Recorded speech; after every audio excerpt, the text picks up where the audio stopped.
Hey, thank you so much for joining me here in my little corner of the world over to you. I appreciate it so much that you are actually watching or listening to me. I am on YouTube as well, so you could actually view this thing. And also Apple Podcasts and Deezer and many other places wherever you get those lovely podcasts. We're here in late March of 2026. Thank you so much for tuning in on this lovely, it's spring. Spring has sprung. Can you believe that? What a nasty winter. Some people just had just a really terrible time over January, February, some record amounts of snow. Now it's crazy spring. Hopefully, no tornadoes for anybody anywhere. Cannot stand that. I cannot stand crazy stormy weather. But you know what? We do need the rain here in the Southeast. We have been through droughts here many times. So let's hope that it doesn't get worse. Because when we start fighting for water, things can get pretty interesting around here.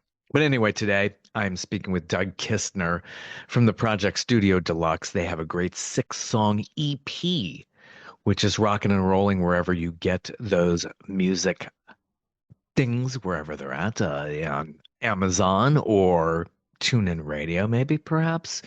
Also in many other places, Apple Music. Wherever you get that, definitely check them out. It's really fun because it kind of like it's yacht rocky, but which I love. I love the yacht rock stuff. It's just it's like comfort food to me. So great people who work on this project. We talk about that. Chief amongst them is Liberty Devitto. He was the drummer for Mr. Billy Joel for many years and has done many different projects on his own with Slim Kings. And an amazing, passionate drummer. So great that he's involved with this. Doug went out and got him and some members from Chicago, some incredible, incredible gifted musicians on here that we go into, and some who've worked with Bruce Springsteen, who's kicking off a tour here in North America. It's such a wonderful time for Bruce to get out there and to really rock and roll those arenas. Anyway, so Studio Deluxe, great six-song EP set. I always listen on Amazon Music. You could get this anywhere. You could download it anywhere. Good songs here. So anyway, without further ado, here is the conversation with me and Doug Kistner. Enjoy. You've been keeping quite busy these days with a wonderful brand new project. How did all this come together? You got some real serious all-stars here, and chief among them is Liberty DeVito, who I've had on this program as well. So Oh, you it's have? Okay. yeah, Lib is wonderful. I met him many years ago because I've been in journalism for many years. Was doing a feature. Yeah, he was doing a Camp Jam session here in Atlanta, and Okay. met him years ago. What a character! He's so passionate. He is definitely. He's very funny Yeah. and he's got a lot of energy. And yeah, he's been on every song that I've been recording for this project. He's actually him and I are the only people that are on every song. So there's a continuity with the drums. Yeah, yeah. And Um, yeah. yeah. And as a drummer, and from what I've seen and speaking with him as well, he doesn't just do the drums. He comes into that studio with ideas and that gets implemented. That's always in the final product. That's right. Yep. He has an idea of like what am I going to bring? What am I going to do for the song? And yep, he has cool stuff to play on all the songs. Yeah, you For can sure. really, For you can sure. just Yep. totally hear it. Yeah. And then recruiting everybody else, getting them involved. How did that all come about? Just ask, through managers or just ring them up one day and say, hey, can you join me on this project I'm putting together?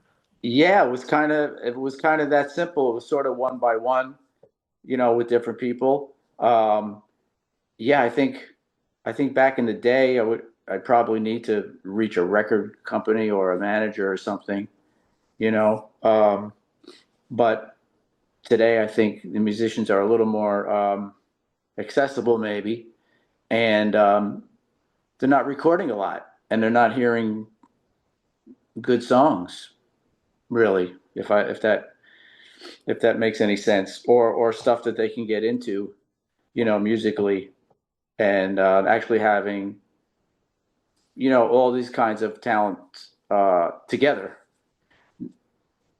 as far as on the tracks. I mean, we're not recording together, Yeah, but and yeah, everybody enjoyed, like, was really into putting down something for the song. yeah, having their little contribution. So recording it together, they were you all in the studio at once, or did they send in their parts Yeah, and we were not together. We were not together generally. Um, but we pulled it together as far as, when you're laying your tracks down, you're on the same page, yeah, and playing yeah. to the groove. Yeah. So getting it together, did you have an engineer with you, basically trying to mix all this together? Was it done in the studio, or just basically you could do this almost from anywhere now? Yeah, I mean, I work in the studio with Mark Battaglia. He's my engineer, and and eventually everything comes to him, and we put it to not put it together, but I'll hear everybody's tracks along with him. And actually, we had Ron Nevison mix a couple of songs, who's a major producer. So he mixed a couple of songs for this album, and yeah, and he did a great job on it, naturally. Yeah, you could feel that in there. Ron Nevison, Grammy Award winner, nominated, and unbelievable. What a history. Zeppelin, The Who. Yeah, he's Wow. yeah, he was. I think he was a kind of a young engineer for Zeppelin, and I think he did Bad Company as a. I think he might have produced Bad Company, or was he engineer? I'm not sure. Yeah. Even the Who, he was doing stuff with the That's Who, and then in the '80s he was producing all kinds of bands. Um, yeah, that's all good. kinds of things. So it seems like you've been around a while. You have these relationships because not everybody can cobble together these kind of all stars. It's just so you have been at this for a while now.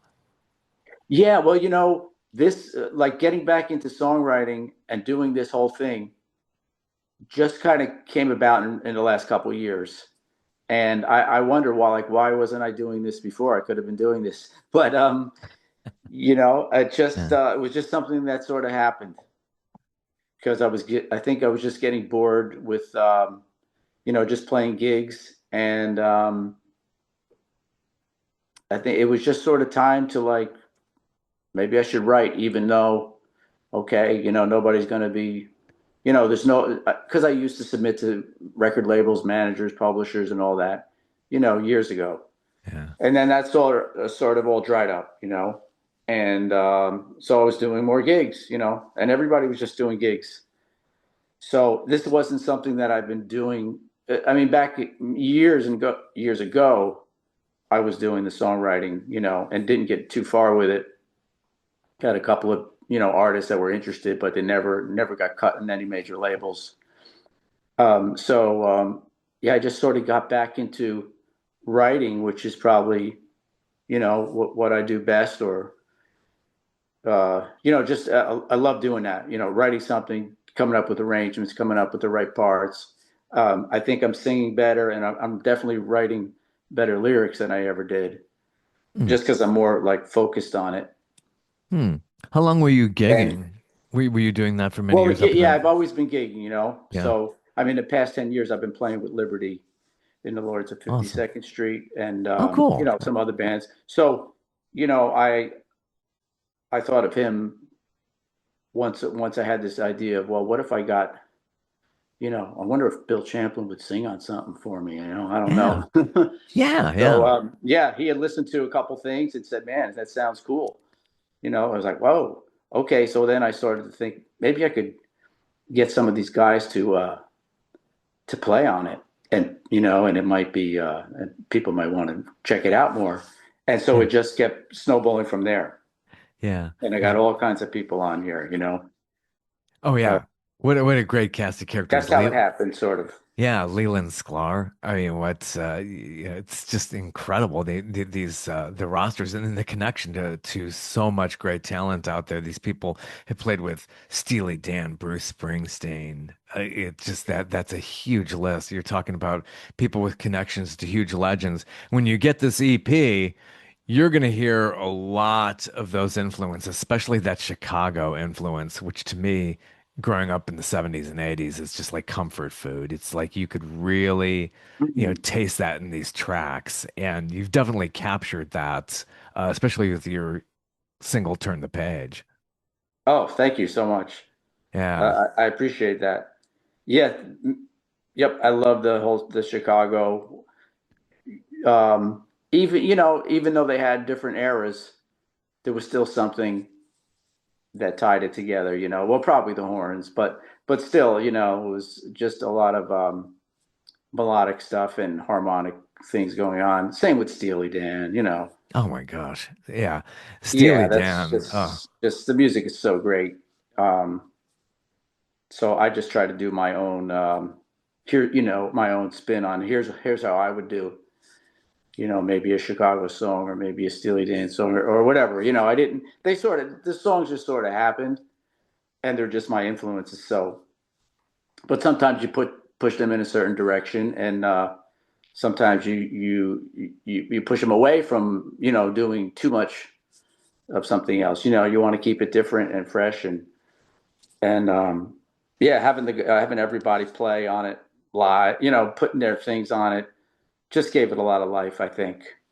yeah, yeah. Some would say that this kind of like has that yacht rock kind of connection too. So I don't know how you would feel about that term. It was an interesting documentary they did on that term, yacht rock, and Right.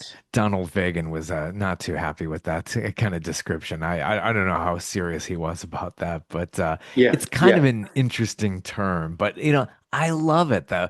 To admit that you love yacht rock, I know it's not the coolest thing in the world, but then again, it is for those of us who Hey, that enjoy it. that Yacht Rock Review is they're doing really well and they're a Yeah, great band. yeah, They're a cover band, but they're really good and they're doing great. I mean, they're selling, they're a pretty big act. yeah. It really means something because it really is the soundtrack to our lives, as that old term Yeah. comes always up. But it's really true. I mean, no matter where you went, especially in a certain time, and still do, you hear that out in public all the time, and it really just sticks with you. And there's a comfort in that, Well, especially people. radio's not, they're not making new music like that. Yeah, I mean, I am, yeah, but they're not really, on a large scale. They're only playing the old stuff like that. I mean, even these classic rock stations are still playing this. I know some radio, promo people, and they're like, yeah, they're still playing the same the same songs for the last 30 years. So it's there should be some of that um, influences in new music, but it's just, they're just playing the old. They're beating it to death, really. But you know, right. Yeah, that's really, really yeah, true. we're trying to put out some new music with those influences. So Yeah, I and appreciate that you're interested in it and that you liked it yeah, enough to yeah. have me on. Yeah, absolutely. And what's really fascinating is putting out an EP like that, getting it out there. It's on all the music services wherever you get them. So I usually listen on Amazon Music. So, throwing that in the headphones, going out for a run, listening to that, it was basically, to me just very, very comforting and nice to hear these kind of songs. Another one that really stood out to me was Slow Burn. It's got a really nice little gap in it. It's got that soft rock feel to it. Great piano. If you want to give a shout out to whoever has done piano on that track. Yeah, I play all the keyboards Really on all the nice. songs. Yeah, thank you. So you're Yeah, handling all slow burn. keyboards on the A project. lot of people say that's their favorite, slow burn. You know, so that's great. We're gonna play it live. We have a live show coming up, our first show, and we're gonna do that. We're gonna do the first three songs on the CD, and slow burn is one of them. So that's going to be fun live Very for good. all of us at Suffolk Theater. So there, okay, yeah, this is what Yeah, early Long March. Island. Yep. Yeah, yeah, probably get a good turnout there as well. So the Lords of 52nd Street, for those who don't know, is members of the original Billy Joel band, not the very, very original Billy Joel band, but you got Russell Javors, Liberty DeVito, and Richie Cannata. Is he still working? I know he had gone through some health issues more recently, but played saxophone with Billy Joel on some of those classic albums. Yes, he did. Yeah, he's struggling a little bit still, but he's getting stronger. Yeah, I Yep. just love those clips from that Houston show in 1979 featuring a lot of Richie's work, especially New York State of Mind. He just belts Mm. that out there. He's just incredible. And if the Lords come out, usually up in the Northeast, but sometimes you guys are in Florida, but it's mainly Yeah, we'll be in Northeast. Florida next week. Yeah. Yeah, we're doing the whole run of Florida next week. Yeah, that Yeah, is March 5 through 9, something like that. yeah, yeah, that's the closest you get to the original is these guys who were there when Right. the biggest albums were being recorded. And like I said, Yeah, Lib they made the yeah, music. Yep.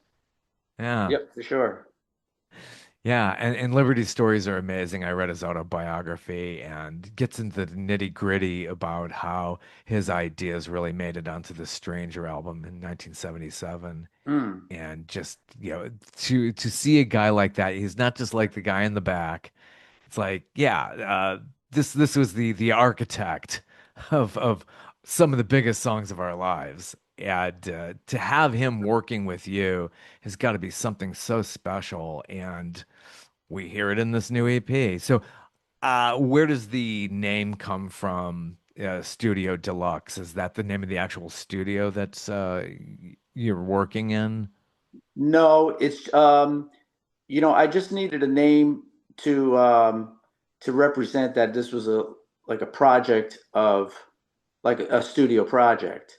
Yeah, yeah, not just So under your name or anything like that. yeah, no, it wasn't about me being a solo artist. It was Yeah. kind of about um a project of artists, a recording project. So yeah, we were, a studio project. So that name just sort of, stuck with me. And the logo is pretty cool. And yep, and that's so it's a project name, but it's a band name now if we're playing live, which I didn't really anticipate that in the beginning. But people were asking like, well, why don't you guys play live? It's like, well, I got people all over the I got Yeah. all these, everybody's schedule, people live all over the place. And so that was tricky, but we're gonna play live with Liberty and Keith Hallen, who was with Chicago for 20 something years. He's on the record, so he's with us. And yes, Studio Deluxe is the band name. Awesome. Yeah, it would be nice if I can get like a whole group picture of you, but you're all over the place, like you say. Yes, How did you how were you rehearsing? Were you doing this over Zoom, or you're basically going to get to the gig and do a very long sound check? that's what we're gonna do. Yeah. I mean, everybody's listening. Everybody kind of knows what they're gonna do. We're gonna do Chicago and Steely Dan covers, Cool. and we're gonna do a bunch of these songs. So yeah, I think yep, we're gonna do a very long sound check Yeah, exactly. and pull it together. Yep, You have to. Yeah, may not be definitely. perfect, may not be perfect. Yeah. Well, and you're probably more critical on stage than the audience probably wouldn't even, recognize any, nuances or any little things that Yeah, you're yeah. I doing. mean, I think it'll be fun and it'll be exciting too. And um, yeah, I think it's gonna be great. Everybody's gonna play their butts off, So Yeah. yeah, I think we're gonna gel. Yeah. I've had Lawrence Gowan on this show as well a couple of times from Styx, and you got Glenn Burtnick from Styx, and Right. getting so. Yeah, Styx is just one of those monumental bands too that just keeps on churning out. I know they obviously went through reinvention, and of course, what band or act hasn't had like legal issues or infighting? It's like it's the typical rock and roll American story. You hear it all the time, so it's just kind of interesting to see Glenn in the roster as well, and Keith Howland from Chicago as well, Mm. and Elliot Randall from Steely Dan. Steely Dan is another interesting act, and to see how what unbelievable perfectionists they were for so many years, and just put out just amazing high quality music. Oh yeah, they're the cream of the crop for sure. Um, yeah, John Harrington was with Steely for I think from, well, I'm not sure when he started, but he was with them for 20 years also. Not on those old records, but John's on a bunch of songs. If you saw Steely Dan in the last 20 years, you saw John He was up Harrington there. on guitar. Yeah. And of course, Elliot Randall played Reelin' in the Years Ah, and some yeah, other stuff on Royal Scam too. But yeah, he was up for doing the session. He liked the song, and he was up for doing a session. So I was very surprised to get him. But he lives in London too. oh my gosh. So yeah. Yeah, a true global project as well. It's just Hmm. really, yeah, fascinating with our technology these days. If you remember back in the old days, it was just reel-to-reel tape and just that analog warm soundboard. You know, it was huge, tons of tracks on it. But great to see that you're even including some Doobie Brothers into your act that you'll be playing. You mean for the live show? Yeah, Yeah. yeah. Oh yeah, Doobies are right. Are one of my favorite groups, and yeah, that's fun stuff to play live. Yeah. And as part of the six song EP that's out there, another great track standout called Nothing. I like that little Hmm. that little wah wah at the top there. It just brings me back to a lot of tracks of my childhood. Oh, cool. Yeah. All right. Yeah, that keyboard has it's kind of a dirty electric piano with a wah effect on it. Yeah, which gives it like a little bit of eerie.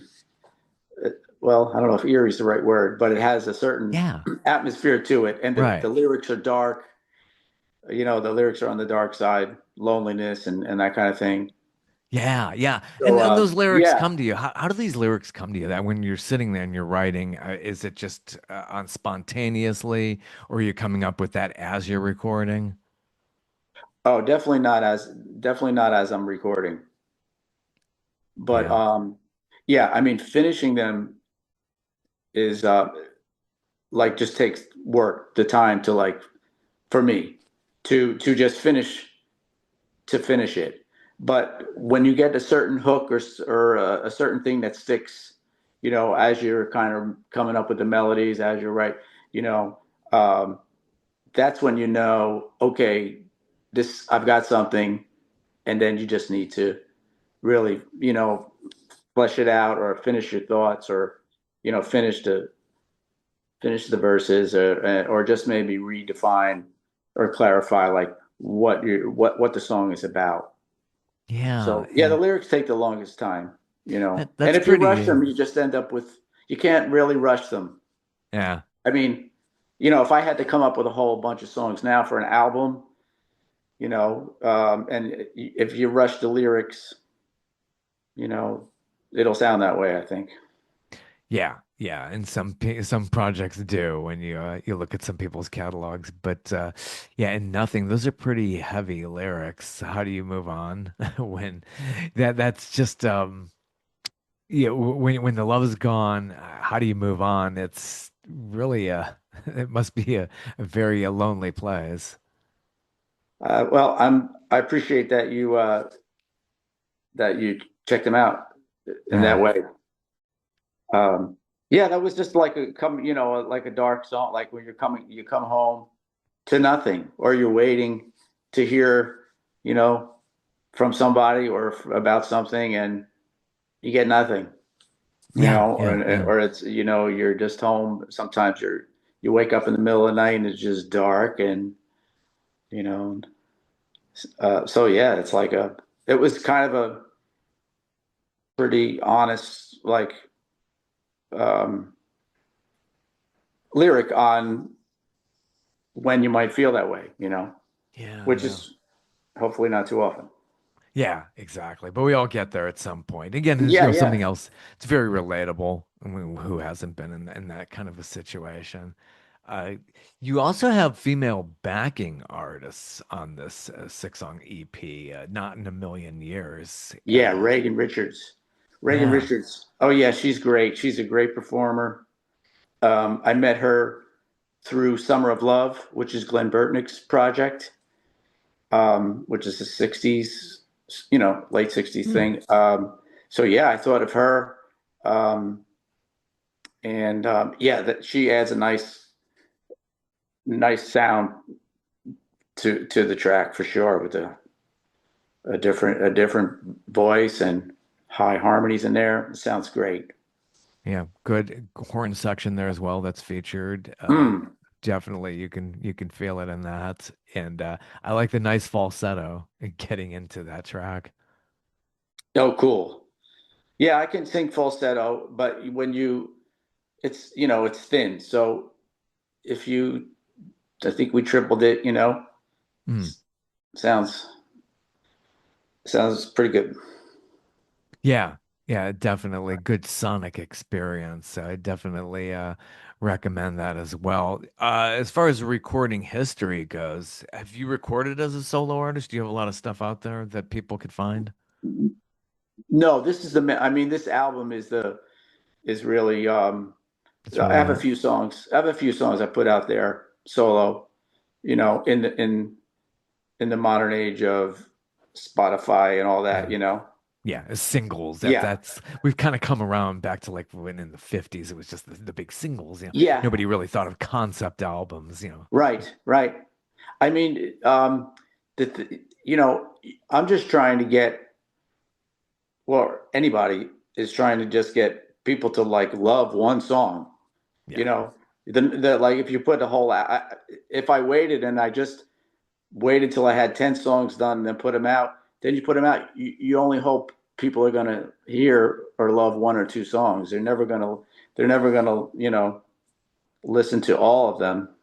I don't think they have the time. I mean, I appreciate that you listen to the whole thing. I mean, now a lot of the people that have been following this project, they'll know some of these songs, Yeah. but it was nice. It was good timing to put an album out, after putting out some singles. Yeah, there's something really connective about the whole album experience that I kind of do Yeah, miss that. I mean, artists are still doing it, but not as much as they did, like right. say back in the 60s, 70s, 80s, going into the 90s. It's just, obviously this is the internet and the age of streaming, and that totally changed the game, which is a bit sad Yeah, because as we always say, there's just something so magical and special when you get that vinyl and you get the the lyric album. sheet. Yeah, Yeah. and have the whole thing with having the album and people's attention span. It seems for music is just really short. They don't want to, but people will stream, like watch movies and these things like all day long. And I had to create 30-second clips of the songs so people will like maybe listen, maybe they'll like it and they'll like actually listen to the whole thing. So let alone a whole album, it's like I got to make something in 10 or 30 seconds to, Yeah. yeah, to get people to check it out. Yeah, it's a lot harder these days, although there is a little vinyl movement, but it's expensive now. I mean, gosh, just a regular 10-track vinyl album can be upwards 25, $30 or more, Right. which real audiophiles, that's not most of us really get Right. into that. Right. But Right. yeah, No, I didn't make any of those. I did yeah. make some CDs, which is, it's okay. It's very inexpensive to make the CDs and some people want them and it's kind of cool.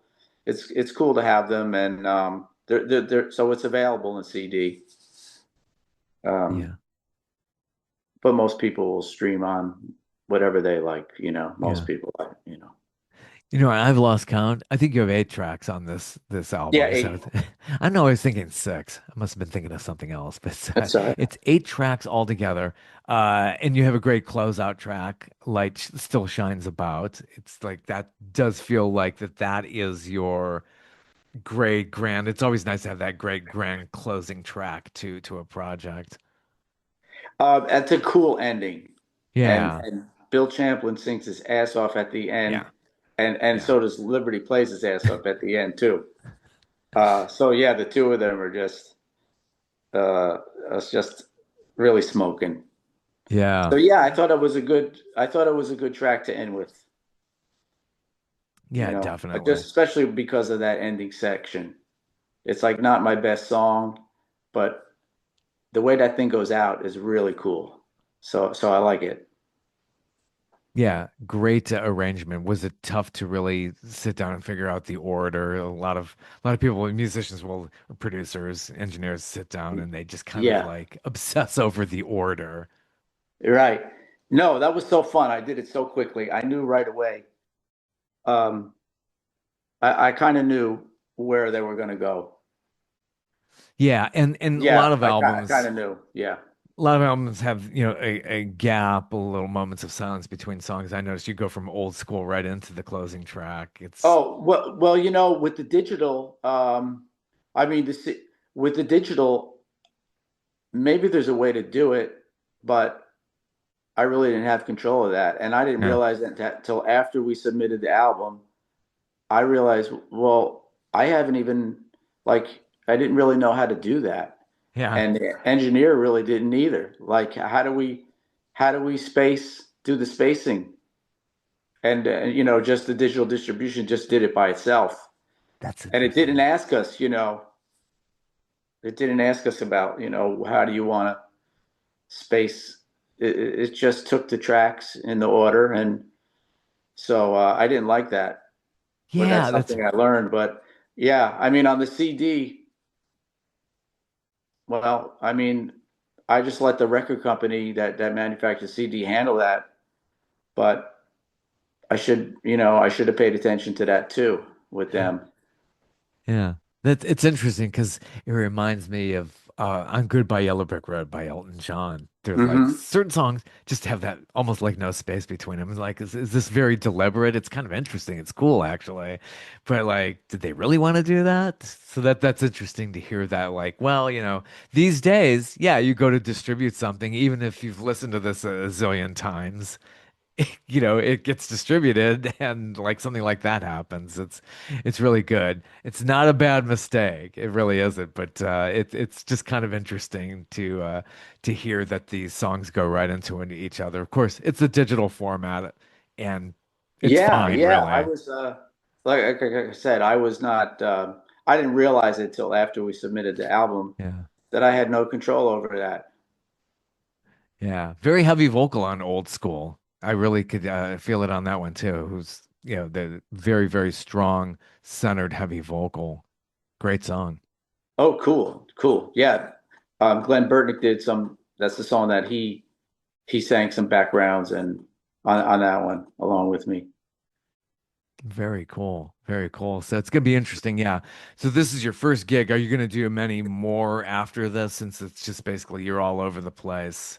More shows together coming up in the future or Yeah, we everybody? hope so. I mean, we just have this one to start, and I hope it will springboard us into playing some other venues. But we got a really nice debut venue, so so it's a good place to start, and I hope we can add shows, for the spring, summer.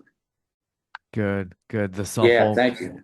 The Suffolk is, yeah, that's a good venue. Riverhead, New York is Correct. the exact location. Very good. And yeah, hope to see you guys keep getting out there. So you've definitely been rocking and rolling. It's a great little project there, and good people on there. Wow, and the connections to some of these huge names. I'm just, incredibly impressed and always giving my best to Liberty Devitto, who is just constantly still working and involved in so many different projects. And if you anybody who can go out there and see the Lords of 52nd Street, definitely do so. It's a real treat, definitely, to hear those classics live. Hey, thanks, Bob. Thanks for having me on, and thanks for Absolutely. listening to all the tunes. And I'm Yeah. glad you dig it. Thank you. Absolutely. Have a good one and best wishes as we go through 2026 here. Same to you. Take care. Have a good one. Okay. Bye bye. Thank you. Thanks so much for sitting through this with me. Had a great time. He's just a really, really awesome guy, and I really enjoyed that. So keep on listening. I'm going to keep getting some more talented musicians on here, as well as leaders, artists of all stripes. So I appreciate you getting this far and listening to my lovely little podcast, Tales from the Corners TFTC with Bob Nebel, wherever you get those podcasts. Until next time, stay safe, stay warm. Well, actually, probably cool because now we're in the spring of 2026. So have a good one. Take care. Bye.